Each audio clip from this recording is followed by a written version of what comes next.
story is getting old. Modern man is rapidly exhausting the planet. Deserts are advancing, and water is becoming scarce. It all seems hopeless. And every 12 years, the world population increases by 1 billion people. Looking down on Earth from space, the scale of the destruction is astonishing. But one man has discovered how to make our deserts green and our planet healthy again. We are following cameraman and ecologist John D. Liu, who sort of happened upon the solution and has spread the word ever since. This is what you can expect. It's possible to rehabilitate large-scale damaged ecosystems. So if we can rehabilitate large-scale damaged ecosystems, why don't we do that? The world gets more and more complicated all the time, but the solution to fix the major problems of the world's ecosystems remains reasonably simple. You are watching Backlight. Welcome to your green future.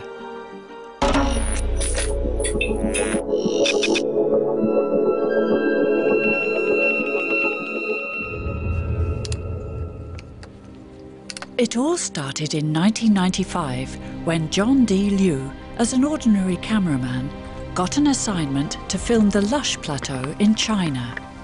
He saw how the local people transformed an area almost the size of the Netherlands from a barren, exhausted desert into a large green oasis. He was baffled. From that moment on, greening deserts became his goal in life.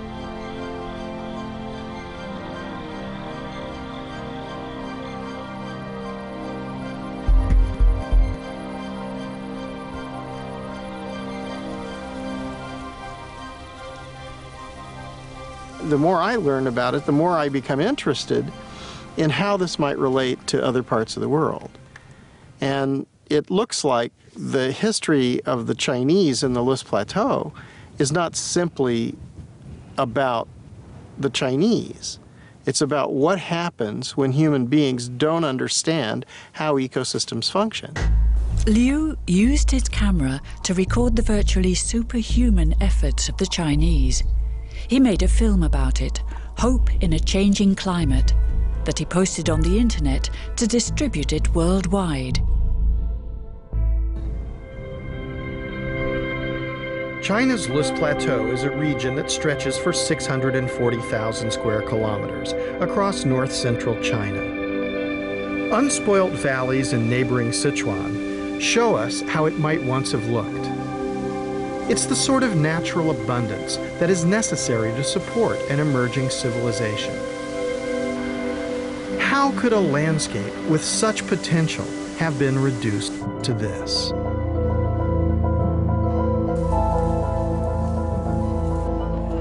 When Chinese scientists and civil engineers began to survey the area, they realized that several thousand years of agricultural exploitation had denuded the hills and valleys of vegetation.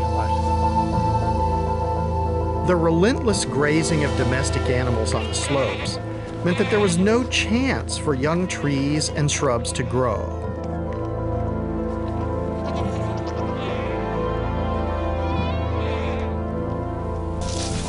The rainfall no longer seeped into the earth, but simply washed down the hillsides, taking the soil with it. Over millennia, this progressively destroyed the region's fertility.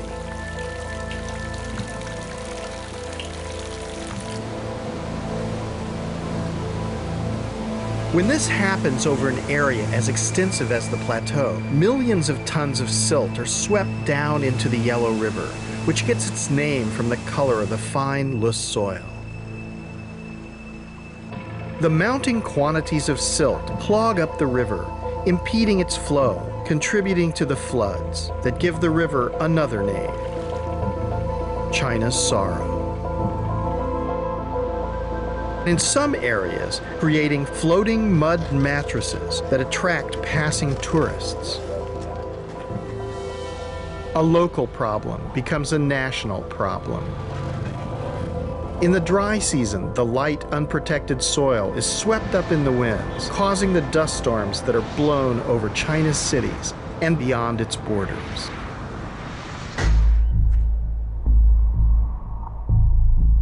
The Chinese have meanwhile solved the problem. The way they have has become John D. Liu's mission. The first and probably one of the most impressive of those findings from the Loess Plateau is it's possible to rehabilitate large-scale damaged ecosystems. So if we can rehabilitate large-scale damaged ecosystems, why don't we do that? Ever since, Liu has been invited all over the world to assist government leaders, policymakers, and villagers with his knowledge and experience. We follow him in Jordan, where the desert is advancing and water is becoming increasingly scarce. He is here at the invitation of the Jordanian royal family. Princess Basma bint Ali wants to stop the desertification of Jordan and has found an ally in Liu. Welcome to the Botanic Garden. Thanks very much. I'm glad you were able to make it today. We'd like to look around and learn as much as we can about the Botanic Garden, and also to learn how the concept of this fits into a larger thought about restoration for the whole country. I mean, he is, as someone that is well known, I'm very impressed by the work that he's done and the amount of influence he's been able to have on governments, for example, Rwanda, and that's something we can learn from and benefit from. And if we can do just 1% of what he's done here, that would be amazing. And I keep on saying natives, natives, natives, because they're the ones who are well adapted to our area with the encroaching climate change and desertification. We really need to rely on our native plants. As you can see now, we're not a classical botanic garden of the colonial era or relics of the colonial era, but we're trying to teach everyone, regardless if they're in Jordan or otherwise, that you can very easily restore an area which was degraded.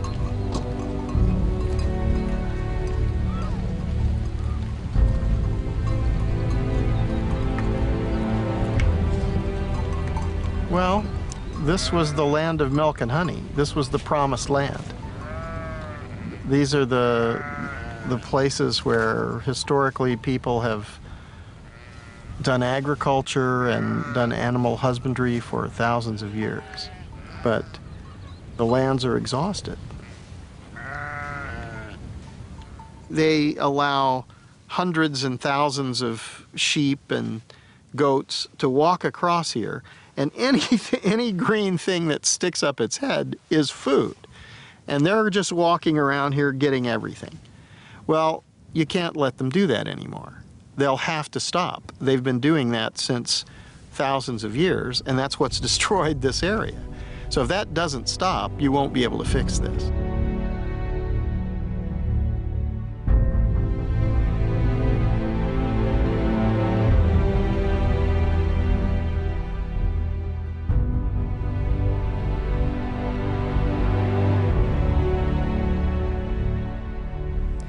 The way we've done it is we excluded grazing for the first 3 years, and that worked out very well. And in that 3 years, this is when we discovered the species that came up on its own, which were thought to be extinct and was last recorded in the 1800s. It just came up on its own. So we allowed the land to breathe, to take a breath, and to see what's going on. We didn't interfere, we didn't do any planting at the time, just to see how it reacts, and that gave us a lot of feedback of how we can deal with or how to rehabilitate areas.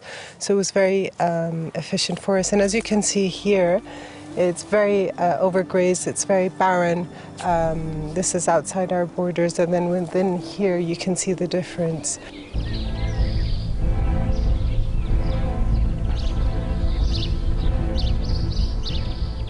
Just by making a fence around this place, you'll get back grasses. That's what's so extraordinary. Now, when you get back grasses, that means each year, first of all, you have perennial root systems, and they'll spread out And you'll have microbial communities living and growing in this microclimate that's created. So then you won't have direct sunlight hitting. You won't have UV radiation irradiating and sterilizing this microbiologic habitat. So everything will change.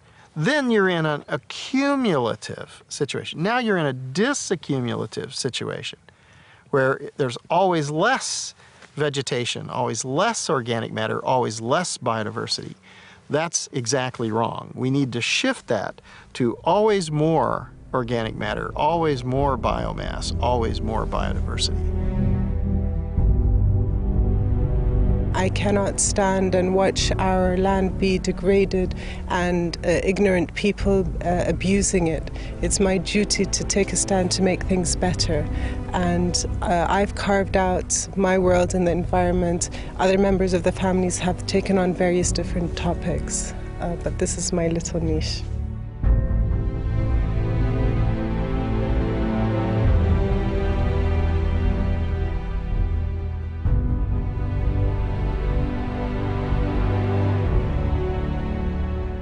So now it's been really a long time since I began, and so I'm far down the path. And I think if you go down this path and you start to look and you say, well, that's an interesting phenomenon, you can see the relationship between hydrology and vegetation and biological life. And you realize that, well, actually that's the basis of the air and the natural water system, and it's how the atmosphere and the hydrological cycle were created, and how they were constantly renewed.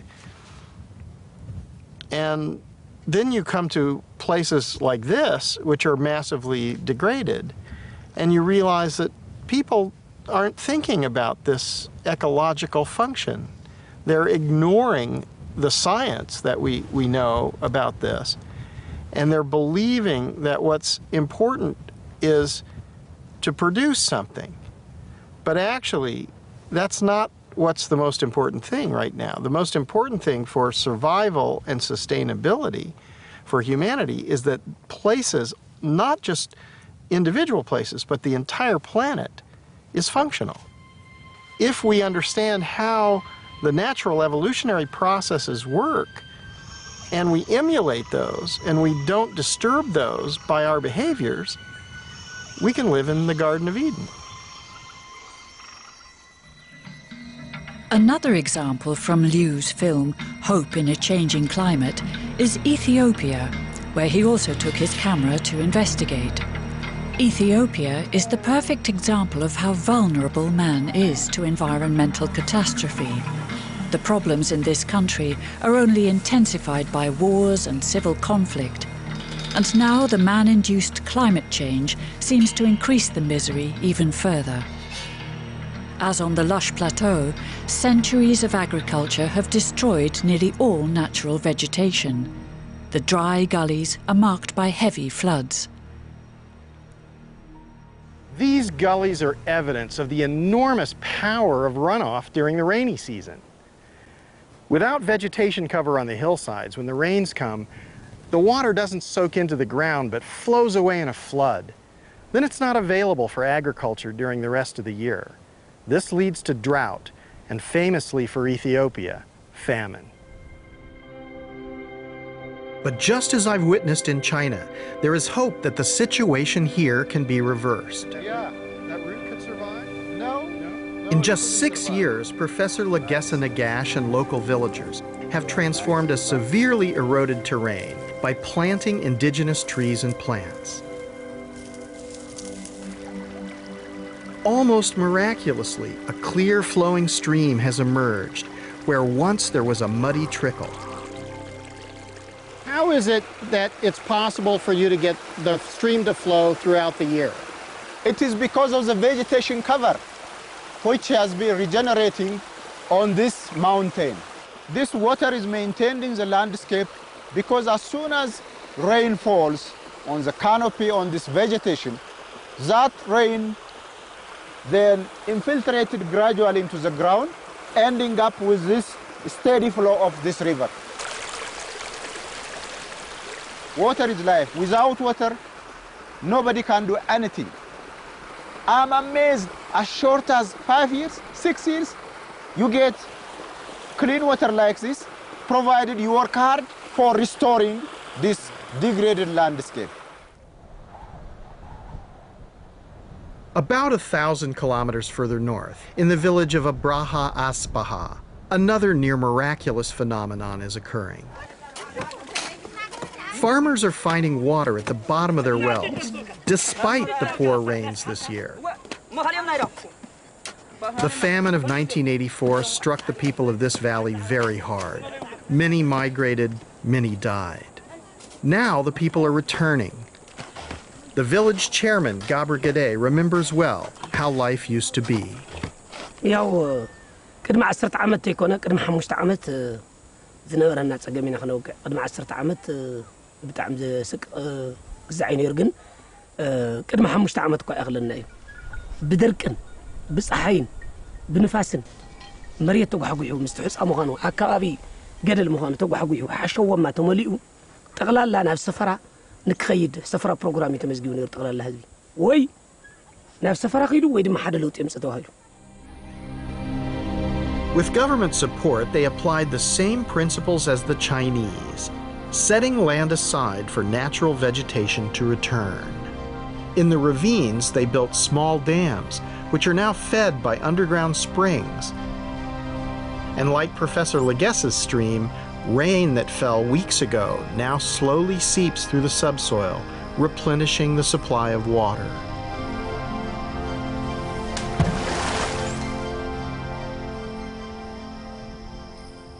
رابعي بوتو تشراشور نبرة ما يدخوين كاب فكرة مريت تقيري همشي تقلال لازم نبرة تفطر نايك قدم زنبرة ودي زنبرة تفطر كل عولي سراو دعرو أو حيز تفعلالي تو ودي زنبرة لا بالنبرة تمليسي لا بالنور أرجو جو اسكاب نور اللي على خوينه وزي مسرقة بدل ما من نور غيروا يعني بحس النور راقيتو دوك يمر الله سلام يلو لمنا يحد قول له لمنا مالت هاي مالتي من قست يرد أنا يرد أنا يريد تسميت حد يقوى سرح يخلوه مخان عندنا زنور على توفيهم زنور أراويتو أنتم مليسوا never أنت يترفع مالتي. The most important issue for Africa, and I consider this Africa's 21st burning issue, is restoration. No matter what we do, we might be good at rocket science, I mean, if we are nuclear science, but the environment, restoring this huge, vast landscape, degraded landscape is critical for Africa, but also for the entire region. Consider Egypt. Look at the Sudan, where 86% of the Nile flows to these countries. How can we support life in Egypt without restoring Ethiopia's mountains? So this is regional, national, and international. Liu's typical working method is to share all his footage and documents with those asking for his advice. In this case, the staff of the Jordanian princess. Well, it's videos, but it's also a lot of documents. There's studies on hydrology and studies on the relationship between soil organic matter and moisture, and the type of strategy documents that governments need to see what they're going to do. So they have to have a strategy that everyone can see. With the Jordanians, he shares the documents on Rwanda, one of Liu's success stories. His proposals there were welcomed by the Paul Kagame administration and yielded stunning results, as we can also see in Liu's film. We had to take a careful look at what had actually been happening that damaged this system, and therefore had to reverse that again with the human action. And this is why it is important to look at how human actions can destroy or can reverse what has been destroyed or even protect our environment. This tiny country is grappling with the problem of a growing population, trying to eke out a living on a finite amount of land. As in China and Ethiopia, over-farming on the hillsides caused serious erosion and a decline in fertility, forcing poor farmers to move into protected areas, such as the Rugazi wetlands, a wildlife site of international importance. When farmers drained this marsh to try to grow more food, they not only damaged an important wetland ecosystem, they also had a significant impact 3 hours' drive away in Kigali, the capital city. The water that pours from the marshlands is a vital source of hydropower for Rwanda's capital. As the wetlands began to dry out, power stations below couldn't generate enough electricity. The Rwandan government rented diesel power generators to make up the shortfall. So government policymakers focused on how to restore the Rugazi wetlands. If people were the problem, they could also be the solution.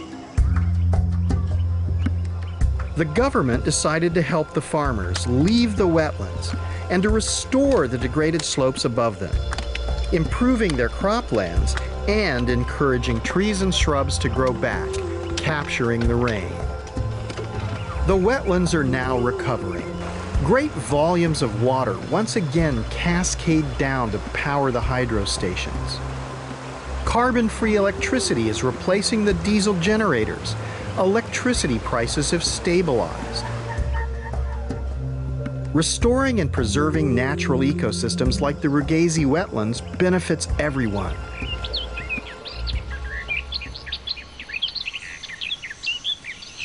So we think we want a lot of manufactured goods and more and more and more, and this is a wasteful and not a very effective and certainly not a sustainable way of life. And especially with 7 billion people and adding 1 billion people every 12 years, it's not possible to do that. So we need another model. And here's a model which can restore the function. It's been proven to be able to restore hydrological function, to restore fertility. So we have vast areas of degraded lands. There's plenty of room for opportunity. And this could employ millions and millions of people. And their work wouldn't just be about themselves. Their work would be about ensuring that future generations can survive.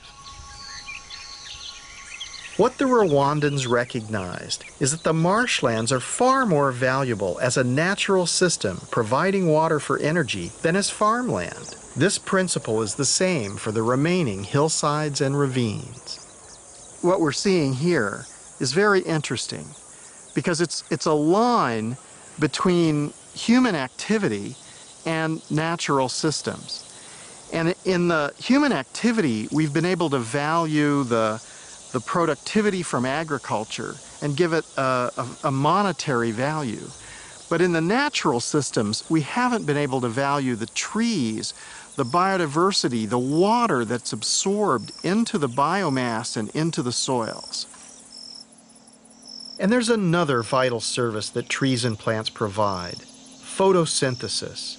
Vegetation reduces the greenhouse effect by taking carbon dioxide out of the atmosphere. Climate change is better withstood with trees.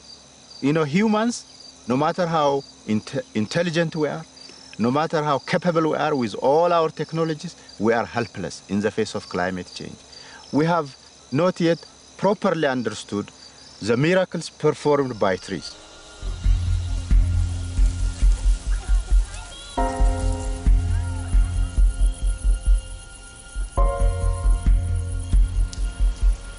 Based on what I've seen in different parts of the world, it seems to me that whatever rainfall comes down needs to be infiltrated and retained into the system.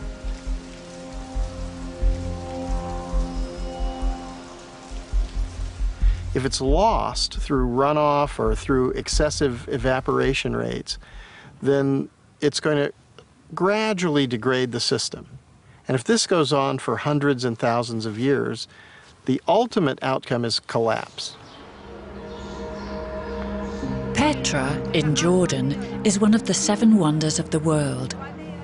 Almost all of the buildings that were once there are now ruins, and the landscape has turned into a desert. Millenniums ago, the builders of Petra used their knowledge of water management to create an oasis, and hence the conditions for Petra's prosperity and growth in those days. This would have been a busy street once. Yeah. Actually full of commerce. Here we are in a situation where the heritage of all that is an attraction and curiosity for people to come and visit. This is where Liu first met the Australian Jeff Lawton. Lawton specialises in rebuilding functional ecosystems from the ground up. Liu immediately recognised his soulmate in him. We're in you'd say, a quite severely degraded landscape. Do you think that over historical time or somewhere back in the past, this had a different look? Oh, most definitely. I think you're looking at a landscape that's more or less bald. It's eroded down almost to the bones of the geology. And this was a landscape full of life, and even top predators. There are still leopards here now in some of these valleys, remnants of top predator habitat that had a whole ecological range of diversity and abundance. So in fact, we're in the land of milk and honey. Potentially we are. That's right, but it doesn't look like it.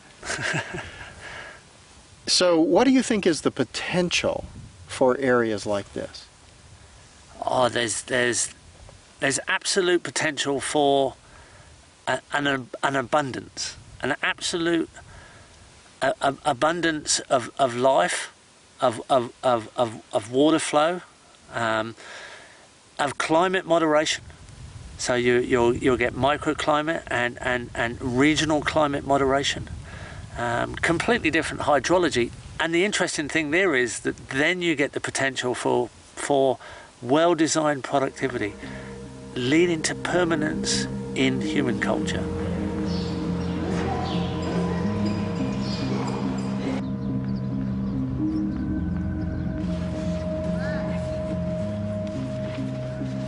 When you have these types of degraded states, people are in a cycle of poverty and ecologic destruction. And they just continue to be poor, and they pass this poverty from one generation to the next generation. Now, when you get on a process of restoration, you can see that the next generations will have much better lives.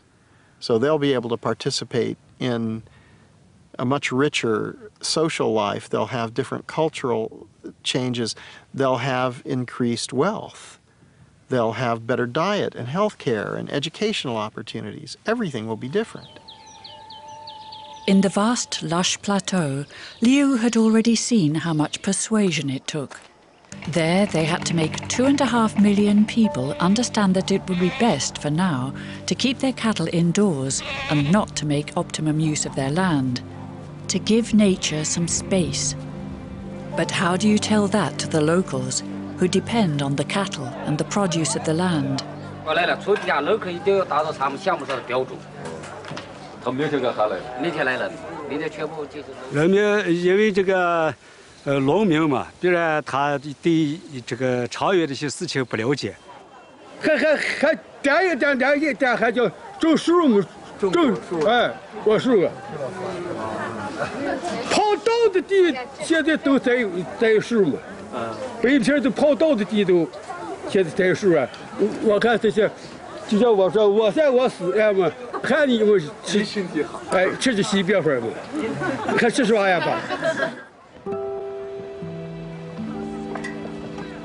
eventually convinced the local people was the assurance that they would have tenure of their land.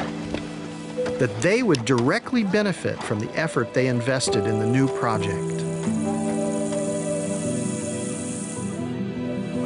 我们的这个做法就是，这个规划就是山上戴帽子，山腰紧带着，沟底穿靴子。山上戴帽子就是山上全部都种草。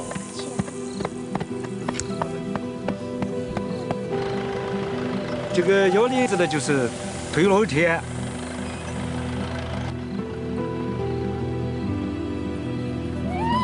沟底穿靴子就是打坝。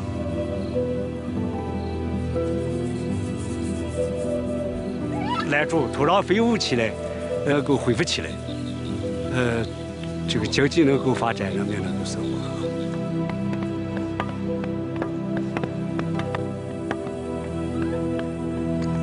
Hills and gullies were designated as ecological zones to be protected. Farmers were given financial compensation for not farming on them and keeping their livestock penned up.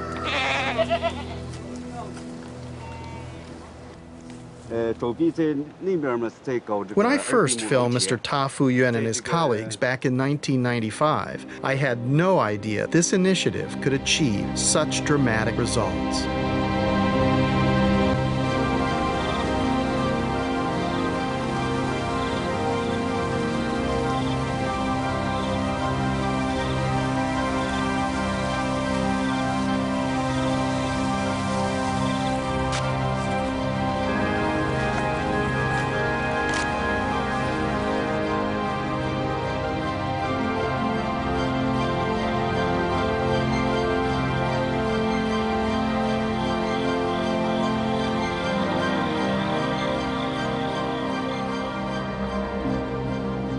عشان تقصوا هاي من فوق تجنبوها وتحطوها حوالين الشجرات.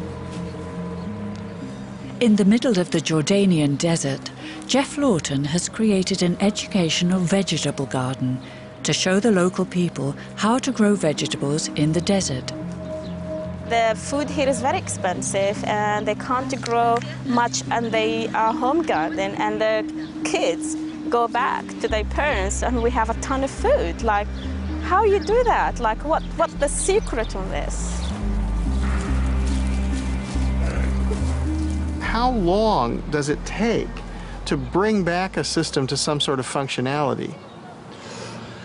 I think we're finding surprisingly quick if we apply the best design we can and go straight into earthworks and water harvesting and mass species plan out. Within 3 years, you're starting to see dramatic effects, recharging of the water cycles, rehydration, diversity starts to increase on its own, all kinds of optimistic things happen. And when we're talking Jordan, this is the Middle East. Jericho's just here, 10,000 years of permanent occupation. You can't really have a test case anywhere with a longer human effect on the landscape, let's say. Lawton operates demonstration projects all over the world to show his students how to build up an ecosystem step by step into a self-sufficient system. Here in Jordan, he has also set up a demonstration project. Within 3 years, the garden will work as a fully self-sufficient ecosystem. Irrigation will no longer be needed. The land even supplies water, and the people can eat from the land all year round. But lots and lots of different herbs in the understory. And here's a carob, which is a chocolate type substitute. So there's this mass of diversity all interacting together so that we end up with a productive ecosystem assembly. The system used by Lawton, which was conceived in Australia, is called permaculture. The goal is to design a working and fully self-sufficient ecosystem where man and nature share the centre stage. The low-maintenance system produces fruit and vegetables without any use of artificial fertiliser. This technology is now used by millions of people worldwide. So in 2.5 years, you've gotten this kind of vegetative cover now. What kind of thing are you imagining for 5 years and 10 years? What's? Within 5 years, we'll be starting a closed canopy. So a lot of trees will be touching each other. We'll be producing all our own mulch. We won't have to bring any organic matter in from outside. Everything will be produced here. So it'll start to close as a system. It'll cycle its own nutrients within the 5-year cycle there, and then it will just go on from there with more and more organic matter, more and more biomass, and more diversity as it goes. So in 3 years, you can get something which would feed a family and begin to move toward a functional system. Definitely. We've already had a date harvest. Our olives are flowering very well now, and the vegetable garden's producing quite well already.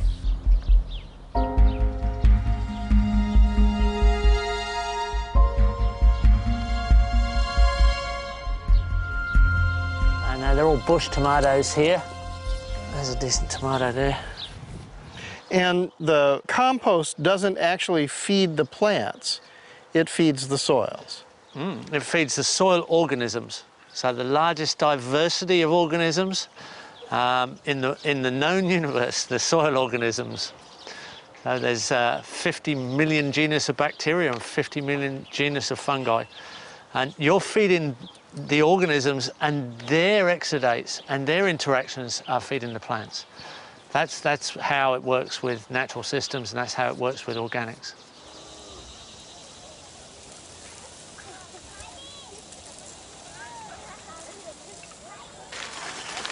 A measure of what restoring nature can do has been shown here on China's Lus Plateau, where farmers have continued to prosper despite the worst drought in decades. Since the beginning of the project, the soil that nurtures their crops has been accumulating organic material from plants and animals. This holds the moisture and contains carbon. What's interesting about this is all these root materials, all this other stuff, this is organic material. And this organic material is mixing together with the loess, the geologic soils here, and it's making a living soil. This is where the moisture resides. Yesterday it rained and there's still moisture in the soil. This is where the nutrients are recycled so that each generation of life emerges here. And this is where the carbon is. What's interesting about this, they made this field. This is new. So they're helping to sequester carbon. Living soils like this retain on average 3 times more carbon than the foliage above the ground. If we were to restore the vast areas of the planet where we humans have degraded the soils, just think what an impact we would have in taking carbon out of the atmosphere. As much as 1/4 of the world's land mass has been degraded, and much could be rehabilitated in the way we have seen on the Lus Plateau. And we've only just begun to recognize the real value of natural capital. Surely investing in the recovery of damaged environments is a cost-effective way of solving many of the problems we face today. The source of wealth is the functional ecosystems. The products and services that we derive from those are derivatives. It's impossible for the derivatives to be more valuable than the source. And yet, in our economy now, as it stands, the products and services have monetary values. But the source, the functional ecosystems, are zero. So this cannot be true. It's false. So we've created a global institution of economic institutions, an economic theory based on a flaw in logic. So if we carry that flaw in logic from generation to generation, we compound the mistake. On the lush plateau, they have understood the message. The lives of 20 million people across China have been directly improved by applying the lessons of the lush plateau. The changes are not simply on the hillsides. On the plains, you can see greenhouses that are filled with vegetables. This extends the growing season. It's very high value produce. The abundance and variety of new produce can be seen in the local markets. Follow-up studies have shown that incomes have risen threefold.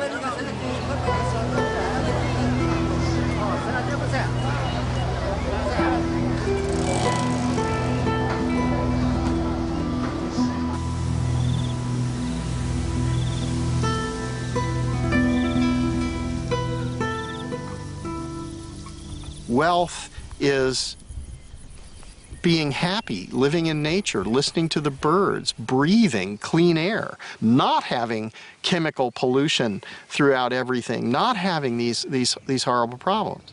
So, you know, we need to redefine and revalue our belief systems. We need to understand that money is a belief system. There's nothing wrong with money, it turns out. The problem is that what is money based on? If money is based on functional ecosystems, then the future will be beautiful. If money continues to be based on production and consumption of goods and services, we'll turn everything into a desert. What is the future for our children and our children's children and generations to come in the future?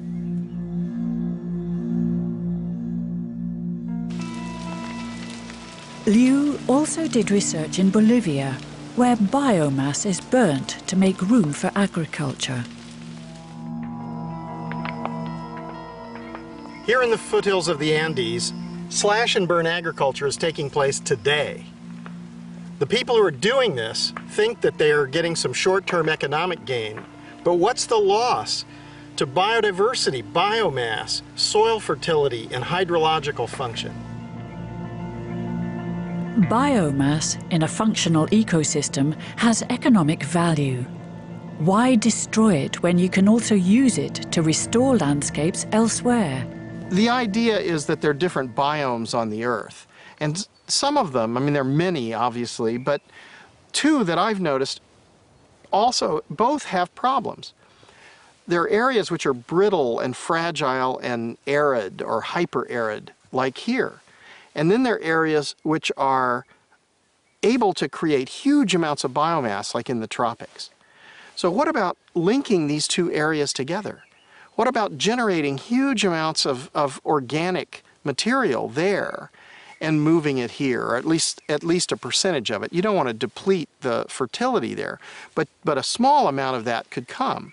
If that came here, you'd create an industry there, instead of them using slash and burn agriculture to grow crops which they can't even feed themselves and destroy what is the most valuable thing about their system.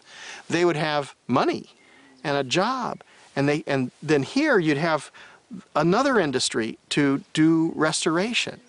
So this would create two huge industries, employ untold numbers of people, and put us on a pathway towards sustainability that's constantly sequestering carbon, infiltrating more and more rainfall, giving us food security in places that are now experiencing famine. It's extraordinary.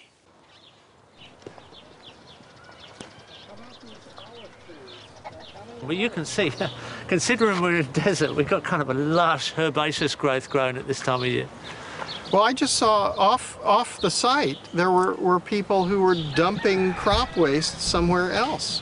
They don't understand this principle. No, a lot of people are just think they've got to tidy up and take out all the organic matter and burn it. A lot of it is wasted and goes on to be a pollution.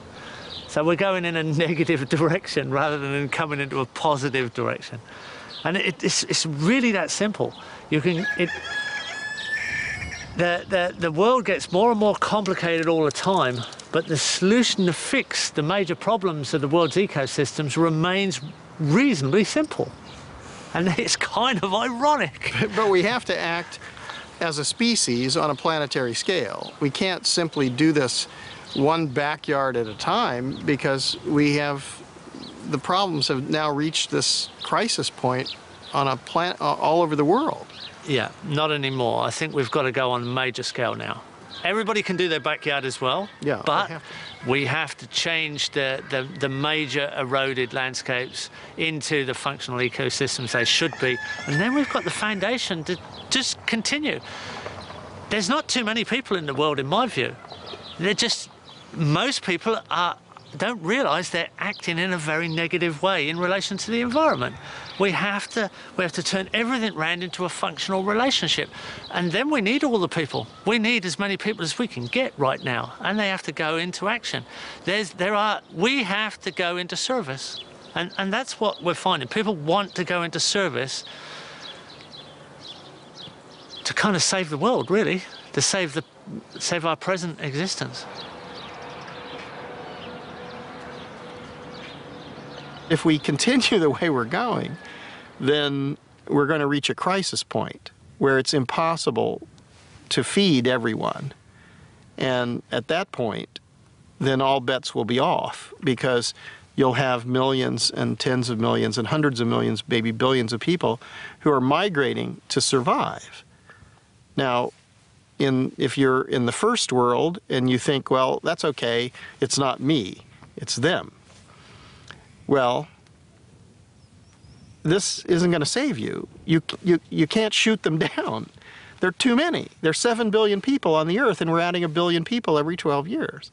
It's not going to be possible to suppress humanity when they can't survive. They won't go gently into that good night.